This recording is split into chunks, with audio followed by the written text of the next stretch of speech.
अच्छा, कभी सोचा है कि जो चीनी हम सब अपनी चाय कॉफी में डालते हैं वो आखिर बनती कैसे है? आज हम इसी गन्ने के पूरे सफर को समझने वाले हैं। मतलब बीज से लेकर बिल्कुल चीनी बनने तक। तो चलिए शुरू करते हैं। देखिए, गन्ना कोई मामूली फसल नहीं है। ये भारत की सबसे जरूरी नकदी फसलों में से एक है। मतलब ये लाखों किसानों की रोजी रोटी है और हमारी अर्थव्यवस्था का एक बहुत बड़ा हिस्सा भी। तो सवाल ये है कि ये सब शुरू कहाँ से होता है? आखिर एक कामयाब फसल की नींव कैसे रखी जाती है? तो होता क्या है कि बीज बोने से बहुत पहले ही काम शुरू हो जाता है। एक अच्छी फसल के लिए ना जमीन को बिल्कुल परफेक्ट बनाना पड़ता है। और गन्ने की कहानी भी मिट्टी से ही शुरू होती है। सबसे पहली और जरूरी चीज है मौसम। गन्ने को ना थोड़ी गर्मी पसंद है। इसके लिए सबसे अच्छा तापमान होता है 21 से 27 डिग्री सेल्सियस के बीच। तभी तो ये भारत के कई हिस्सों में इतनी अच्छी तरह उगता है। अब सिर्फ तापमान से काम नहीं चलता, मिट्टी भी उतनी ही जरूरी है। गन्ने को चाहिए उपजाऊ दोमट मिट्टी। पर यहां एक पेच है। मिट्टी ऐसी हो जिसमें पानी रुके नहीं, मतलब ड्रेनेज अच्छा हो। सीधी सी बात है, गन्ने की जड़ों को हर वक्त पानी में डूबे रहना पसंद नहीं। और हाँ, पानी की बात करें तो गन्ना एक बहुत ही प्यासी फसल है। इसे साल में करीब 1500 से 2500 मिलीमीटर बारिश चाहिए। सोचिए कितना ज्यादा पानी। इसीलिए सही सिंचाई का इंतजाम होना बहुत जरूरी हो जाता है। तो अब जब ये सब पता चल गया कि तापमान, मिट्टी और पानी कैसा चाहिए, तो किसान दो सबसे जरूरी काम करते हैं। पहला, खेत की गहरी जुताई। इससे मिट्टी एकदम ढीली और भुरभुरी हो जाती है। और दूसरा, खेत को समतल करना, ताकि पानी हर कोने में बराबर पहुंचे। बिल्कुल पौधे के लिए एक आरामदायक बिस्तर तैयार करने जैसा।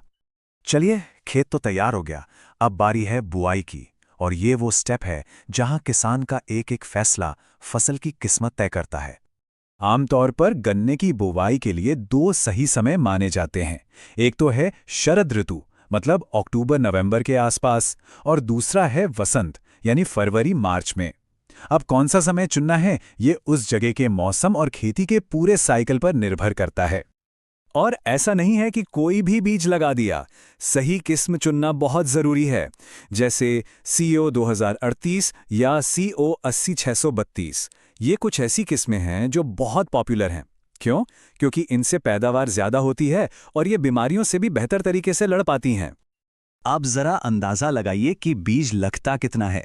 1 एकड़ खेत में करीब 20 से 30 क्विंटल बीज लग जाता है। मतलब ये किसानों के लिए शुरुआत में ही एक बड़ा खर्चा होता है। ठीक है, तो बीज जमीन में जा चुका है, पर कहानी यहां खत्म नहीं होती, बल्कि असली मेहनत तो अब शुरू होती है। अगले करीब 1 साल तक इस फसल की लगातार देखभाल करनी पड़ती है। हमने पहले भी बात की थी कि गन्ने को पानी बहुत चाहिए, है ना? और गर्मियों में तो ये ज़रूरत और भी बढ़ जाती है। फसल को अच्छी तरह से बढ़ने के लिए हर 10 से 15 दिन में सिंचाई करनी ही पड़ती है। बुआई के करीब 3-4 महीने बाद किसान एक बहुत जरूरी काम करते हैं, जिसे कहते हैं मिट्टी चढ़ाना। इसमें होता क्या है कि पौधों की जड़ों के पास मिट्टी का ढेर लगा दिया जाता है। ये एक तरह से पौधे को सहारा देता है, ताकि जब वो लंबा हो तो गिरे नहीं। भाई, जैसे हमें खाने की जरूरत होती है, वैसे ही पौधों को भी पोषक तत्व चाहिए। और ये कोई अंदाजे का खेल नहीं है। किसान पहले मिट्टी की जांच करवाते हैं, ये पता लगाने के लिए कि मिट्टी में किस चीज की कमी है। फिर उसी हिसाब से नाइट्रोजन, फास्फोरस और पोटाश जैसे जरूरी खाद दिए जाते हैं। और हाँ, गोबर की खाद तो सोने पे सुहागा है। महीनों की मेहनत, इंतजार, और फिर वो समय आता है जिसका हर किसान को बेसब्री से इंतजार होता है, फसल की कटाई का। लेकिन ये सिर्फ फसल काटने भर का काम नहीं है। इसके पीछे भी एक पूरा विज्ञान है, सही समय पहचानने का। ये टाइमलाइन देखिए, इससे पूरी कहानी साफ हो जाती है। सबसे पहले बुआई, फिर 3-4 महीने बाद मिट्टी चढ़ाना, और फिर आखिर में 10 से 12 महीने के लंबे इंतजार के बाद फसल कटाई के लिए तैयार हो जाती है। वाकई बहुत सब्र का काम है ये। तो सवाल यह है कि किसान को पता कैसे चलता है कि बिल्कुल यही सही समय है?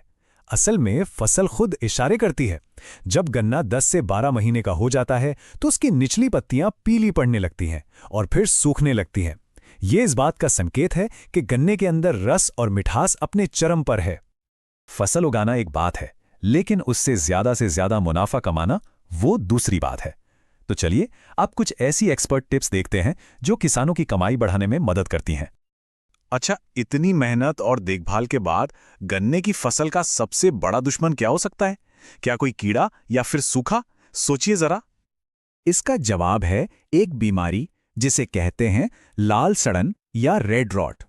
ये एक फंगस से होने वाली बीमारी है जो पूरी की पूरी फसल तबाह कर सकती है। ये गन्ने को अंदर ही अंदर सड़ाकर खोखला कर देती है। तो इससे बचने का तरीका क्या है? किसान आमतौर पर दो तरफा रणनीति अपनाते हैं। पहला तो ये कि ऐसी किस्मों को चुनें जिनमें इस बीमारी से लड़ने की ताकत हो, और दूसरा, बीज बोने से पहले ही उन्हें कार्बनडाजिम जैसे फंगिसाइड से ट्रीट किया जाता है। ये एक तरह से बीज के लिए एक सुरक्षा कवच बना देता है। इसके अलावा भी कुछ स्मार्ट तरीके हैं, जैसे बीज के लिए हमेशा 8 से 10 महीने पुराने स्वस्थ गन्ने को ही चुनना चाहिए। फिर जो सूखी पत्तियां होती हैं उन्हें खेत में बिछा देने से खरपतवार नहीं उगते। और एक और कमाल की चीज है रेटून फसल, मतलब एक बार कटाई के बाद उसी जड़ से दोबारा फसल लेना। इससे समय और पैसा दोनों बचता है। तो ये थी गन्ने की पूरी कहानी, बीज से लेकर खेत तक। एक ऐसी फसल जो लाखों किसानों का घर चलाती है और हम सब की जिंदगी में मिठास खोलती है। पर सोचने वाली बात यह है कि आगे क्या? इस इतनी जरूरी फसल का भविष्य कैसा होगा? नई टेक्नोलॉजी और बदलता हुआ मौसम इस पर क्या असर डालेंगे? ये एक बड़ा सवाल है। Like, subscribe, and share the channel.